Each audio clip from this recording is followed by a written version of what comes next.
Al amanecer de un solo día en Jezreel, el palpitante centro del reino de Israel del Norte, el destino desarrolló su trama más oscura. El escenario estaba preparado para la caída de una de las figuras más infames y enigmáticas de la narrativa bíblica, Jezabel. Jezabel no era simplemente una mortal a los ojos de su pueblo, ella personificó la tormenta, cuyas acciones desafiaron los cielos y forjaron el destino de las naciones. Descendiente de la casa de Acab, Jezabel no reconoció límites en su devoción a Baal, el dios cuyo nombre resonó en los valles de Canaán y Fenicia como un trueno antiguo. Señor de la lluvia y el trueno, entretejido en las raíces de la fe israelita a medida que los jueces ganaban influencia hasta proyectar una sombra sobre el trono de Acab. Bajo la égida de Jezabel, el paganismo floreció como una flor venenosa, erigiendo altares de adoración a quien prometía lluvias y cosechas, vida y fertilidad.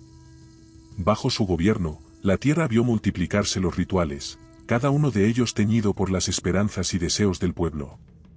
Sin embargo, en este mosaico de creencias acechaba una verdad más oscura. Jezabel, con corazón de hierro y voluntad de acero, no dudó en derramar la sangre de los profetas del Señor, manchando la tierra con el martirio de los justos. Ella fue la fuerza que sacudió el trono, guiando a Acab y su linaje por un camino de sombras, convirtiéndose en sinónimo de corrupción y desolación, una plaga en la tierra que tanto amaba. Su era estuvo marcada por 3 temporadas de lluvias, pero como toda tormenta, estaba destinada a llegar a su fin. Ese día en Jezreel, el destino, como un río que finalmente encuentra su cauce en el mar, estaba a punto de reclamar a Jezabel. Un día grabado en la memoria de un pueblo, un día de justicia, un día en el que los cielos clamaron y la tierra esperó en silencio el fin de una era, el día en que Jezabel encontró la muerte. Sin embargo, la saga de Jezabel no terminó a la sombra de Jezreel. Encontró un eco en los pasillos del tiempo, resonando incluso en la congregación de Touta. Surgió una figura siniestra, una mujer que, por sus acciones e influencia, fue comparada con la propia Jezabel, proyectando una sombra sobre la luz de la verdad, como se revela en Apocalipsis capítulo 2, versículo 20, pero tengo contra ti que toleras a la mujer Jezabel, que se dice profetiza, ella enseña y seduce a mis siervos a practicar la fornicación y comer cosas sacrificadas a los ídolos. Esta nueva Jezabel, aunque diferente en apariencia física, era esencialmente la misma en espíritu y propósito. Su enseñanza se presentaba como un veneno disfrazado de néctar, seduciendo a los fieles a desviarse de su camino y manchar sus almas con idolatría y falsedad. Su malicia, como la de su predecesor, no tuvo límites. Ella era un instrumento de diversión, una tormenta que amenazaba con ahogar la luz de la verdad en olas de engaño y corrupción. Así como Jezabel encontró su fin entre las piedras de Jezreel, la falsa profetisa de Touta también enfrentaría un destino terrible. Su muerte serviría como advertencia, como poderoso símbolo de la derrota final de la idolatría y de la persecución de los seguidores de la verdad. En Apocalipsis capítulo 17, versículos 5 y 6, se desarrolla una visión aún más oscura, y en su frente estaba escrito un nombre, un misterio, Babilonia la Grande, madre de las rameras y de las abominaciones de la tierra. Vi que la mujer estaba ebria de la sangre del pueblo santo de Dios, la sangre de los que daban testimonio de Jesús. Este vívido retrato de la corrupción y la caída sirve como recordatorio del costo del mal y la persecución. Entonces, como convocado por el destino, aparece la figura de Jehú, el general impulsado no solo por el poder de su ejército, sino por el juicio divino. Jehú no era un hombre común y corriente, él fue el instrumento del destino elegido para poner fin al legado de Jezabel y de todos aquellos que, como ella, siembran tinieblas. Su llegada no fue solo el fin de una era, sino un preludio de la justicia divina, una señal de que incluso en las sombras más profundas prevalecería la luz de la verdad.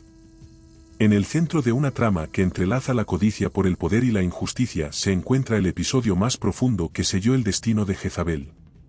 La historia es antigua, pero sus lecciones son eternas y resuenan a través de los siglos como una campana que suena, advirtiendo que el escenario de esta trágica narrativa es Jezreel. En el conflicto entre el deseo insaciable de tierra y la integridad de un hombre llamado Nebaut, la historia toma forma. Nebaut, un jezreelita, poseía algo más que un viñedo, tenía un legado, una herencia preciosa que floreció gracias a generaciones de cuidados. Su viñedo, resguardado a la sombra del palacio de Aj, era más que tierra, era un símbolo de lealtad y tradición. Cuando el rey Acab, motivado por sus deseos de expansión, ofreció a Nebaut comercio o compensación, se enfrentó a una firme negativa. Nebaut, anclado en el respeto a las tradiciones de sus antepasados, se negó a vender su herencia a cualquier precio. Esta negativa enardeció el orgullo de Acab, sumiéndolo en un estado de melancolía y ira hasta el punto de negarse incluso el alimento. Fue en este momento de vulnerabilidad que intervino Jezabel, personificando la manipulación y el mal. Al descubrir la causa de la tristeza de su marido, Jezabel vio una oportunidad no solo de cumplir los deseos de Acab sino también de ejercer su poder de una manera oscura y terrible. Con palabras que mezclaban promesa y veneno, le dijo a Acab: «Ahora tú gobiernas el reino de Israel, levántate, come y alégrese tu corazón, y te daré la viña de Nebaut de Jezreel». 1 Reyes, capítulo 21, verso 7. Entonces, con determinación despiadada, Jezabel ideó un plan que resultaría en el asesinato de Nebaut. Una acción que trascendiera la mera usurpación de propiedad, sería un acto que señalaría el principio del fin para ella y su linaje.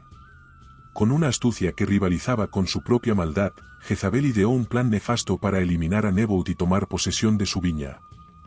Su estrategia no conoció límites éticos ni morales, manipulando la ley y la religión como herramientas de su incansable ambición. Bajo la apariencia de cartas falsificadas en nombre del rey Acab, Jezabel movilizó a los líderes de Jezreel con una orden aterradora, pidió un día de ayuno, utilizando un acto sagrado como telón de fondo para su vil complot. Nebaut, en su inocencia y sin sospechar el golpe inminente, fue elevado a una posición de honor, solo para ser derrocado más fácilmente por la calumnia de la asamblea. Dos hombres de dudoso carácter estaban estratégicamente posicionados para lanzar acusaciones falsas contra Nebaut, alegando que había blasfemado contra Dios y el rey. Esta acusación no era solo una mentira, fue una sentencia de muerte pronunciada fuera de los muros de la ciudad que se suponía era su hogar y refugio. Nebaut fue apedreado hasta morir, víctima de una conspiración que distorsionaba la ley y se burlaba de la justicia. Con calculada frialdad, Jezabel se aseguró de que su plan fuera infalible, siempre y cuando nadie más testificara aparte de los dos falsos testigos para condenar a Nebaut, en una grotesca perversión del debido proceso. El día de ayuno, destinado a ser ocasión de humildad y reflexión ante Dios, fue profanado, transformado en instrumento de ejecución y usurpación. La noticia de la muerte de Nebaut llegó a Jezabel como una canción oscura. Rápidamente le compartió a Acab que la viña ahora estaba libre, lista para ser tomada. Como cómplice de Acab por su connivencia y acción posterior, ella se apresuró a tomar posesión de lo adquirido a través de sangre inocente, buscando escapar de los ojos de la justicia divina. Dios fue testigo de cada uno de sus pensamientos y acciones, pronunciando un juicio severo contra Acab y Jezabel, una condena que resonaría como una advertencia solemne a través de las generaciones. Elías surgió listo para confrontar a Acab con la gravedad de sus acciones. Fue acusado en un momento simbólico, mientras Acab caminaba por la viña usurpada de Nebaut, el destino le alcanzó en la forma de Elías, el profeta portador de la palabra divina. Le mostró a Acab un espejo de sus acciones nefastas: ¿asesinaste a un hombre y confiscaste su propiedad? En el lugar donde los perros lamieron la sangre de Nebaut, los perros también lamerán tu sangre. La profecía de Elías no se detuvo ahí. Predijo una ruina total para la casa de Acab, un final trágico tan terrible que ni siquiera los miembros varones de la familia recibirían un entierro digno, destinados a ser devorados por las fieras salvajes. La justicia divina, implacable y definitiva, comenzó a manifestarse con la muerte de Acab en batalla, preludio del destino que aguardaba al resto de su familia. Eliseo, sucesor de Elías y profeta por derecho propio, continuó la misión divina, ungiendo a Jehú como nuevo rey de Israel. Jehú, con feroz determinación, ya había eliminado a Joram, hijo de Jezabel, cumpliendo la profecía, ante la inminente caída. Jezabel enfrentó su destino con una mezcla de desafío y resignación.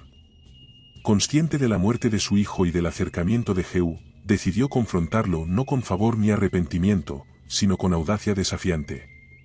De pie en una ventana a la entrada de la puerta de Jezreel, Jezabel se preparó para su acto final de desafío, un intento de enfrentar la muerte con la misma ferocidad con la que vivió su vida.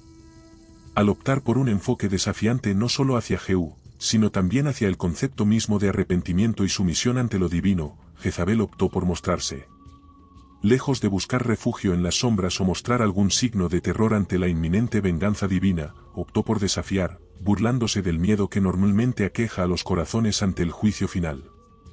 Esta actitud refleja un corazón que se ha endurecido contra Dios de una manera sin precedentes, un elocuente recordatorio de que ningún ser puede volverse contra su Creador y esperar prosperar. La preparación de Jezabel para el enfrentamiento no estuvo marcada por la humildad o el duelo por la pérdida de su hijo, sino por un gesto desafiante. Se adornaba, se pintaba el rostro, buscando mantener una imagen de grandeza y majestuosidad. Su objetivo era intimidar a Jehú, tal vez con la vana esperanza de hacerlo dudar, perder prestigio y abandonar su misión. Este comportamiento contrasta marcadamente con el llamado a la humildad expresado por el Señor, que prefirió ver a su pueblo de luto, con la cabeza rapada y vestido de cilicio, símbolos de arrepentimiento y sumisión. Esto hace eco del mensaje contrastante de duelo y humillación con la elección de la alegría y la indulgencia, una manifestación de desafío ante la expectativa divina de arrepentimiento. La actitud de Jezabel en presencia del instrumento de la venganza divina, sin temblar ni vacilar, sirve como una vívida ilustración de un corazón impenitente ante la adversidad. Simboliza una resistencia que va más allá de la mera autoconservación y entra en el ámbito del orgullo y la rebelión. Su elección de adornarse en lugar de llorar refleja una dependencia de las apariencias externas y una desviación del camino de humildad y arrepentimiento que Dios ordena. En pocos días.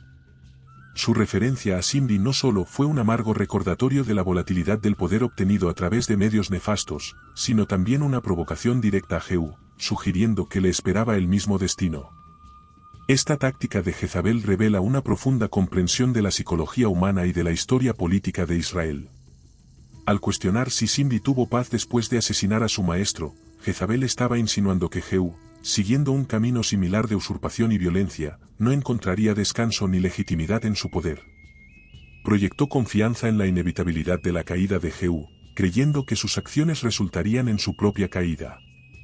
Recordando las palabras de Filipenses, capítulo 1, versículo 28, y de ninguna manera tengáis miedo de vuestros adversarios, que es para ellos señal de destrucción, sino de salvación para vosotros, y esto de parte de Dios. Jezabel, incitando a Zimri, buscó para disuadir a Jehú de continuar su esfuerzo, tal vez con la esperanza de infundirle duda o miedo. Sin embargo, la situación de Jehú no era directamente comparable a la de Zimri, quien actuó bajo un mandato divino ungido por Eliseo para ejecutar juicio sobre la casa de Acab. En esta confrontación final, Jezabel se distingue fundamentalmente de Zimri, cuyo poder se ganó y se perdió mediante la traición y la violencia puramente humana. En el apogeo del movimiento reformista, Jehú se encontró en un punto de inflexión crítico y formuló la pregunta decisiva: ¿quién está conmigo? La traición de los seguidores de Jezabel para alinearse con Jehú no fue solo un acto de rebelión, fue un reconocimiento de un poder mayor en juego, una señal de que la marea de la justicia estaba a punto de convertir su reacción en un apoyo que conllevaba una mezcla de asentimiento y convicción.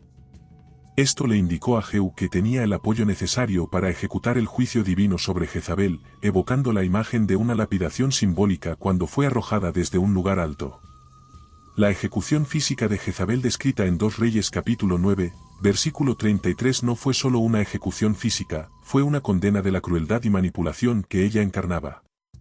El derramamiento de la sangre de Jezabel sobre la pared y los caballos que posteriormente la pisotearon no fueron solo detalles gráficos de la narración, eran poderosos símbolos del fin de la injusticia que ella había perpetuado. La posibilidad de que los oprimidos albergaran una aversión oculta hacia Jezabel sugiere que debajo de la superficie de la lealtad latía resentimiento por sus crueldades e injusticias. Por lo tanto, su muerte pudo haber servido no solo como un acto de justicia divina sino también como una catarsis para aquellos que fueron oprimidos por su mano.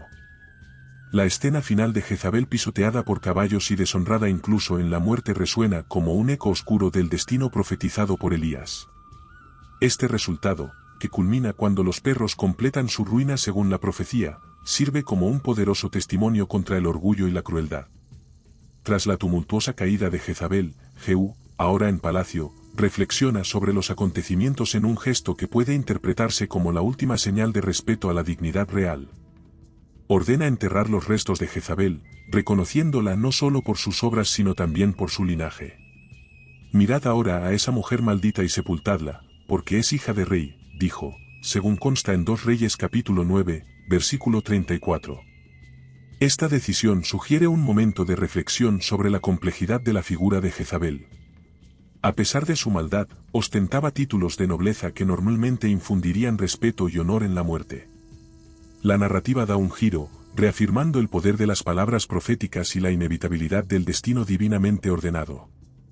La intención de conceder a Jezabel una sepultura digna se ve frustrada por el cumplimiento de la profecía de que los perros devorarían su cuerpo, dejando solo sus pies, cráneo y palmas, elementos simbólicos que marcan el fin de su identidad, tanto física como social. Este detalle reitera la precisión de las palabras proféticas: los perros comerán a Jezabel en el territorio de Jezreel y no habrá quien la entierre. 2 Reyes capítulo 9, versículo 10. Este episodio sirve como un sombrío recordatorio de que, a los ojos de la justicia divina, la posición social o el poder terrenal no ofrecen protección ni distinción. La hija del rey queda reducida al mismo estado final que cualquier otra persona bajo el juicio de Dios. Su linaje simboliza la igualdad final de todos ante el destino y la justicia divina. La narrativa de Jezabel se convierte en una vívida ilustración de la verdad expresada en Eclesiastés, al contemplar la inutilidad de la maldad y el recuerdo fugaz de los injustos.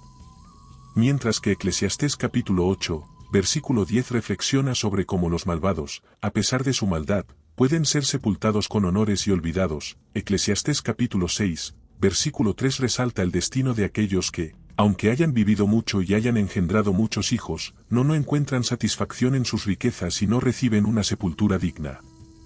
La ausencia de una tumba para Jezabel, que podría servir como un monumento físico de su existencia, subraya la idea de que la verdadera memoria y el legado de una persona no residen en los monumentos de piedra, sino en la forma en que viven sus vidas y el impacto de sus acciones. Su historia, conservada solo en textos sagrados, se convierte en un testimonio eterno no de su grandeza sino de su infamia. Si ha sido bendecido con este mensaje, escriba la palabra amén en la sección de comentarios a continuación. Declaro que todas las bendiciones están ahora sobre ustedes, en el nombre de Jesús.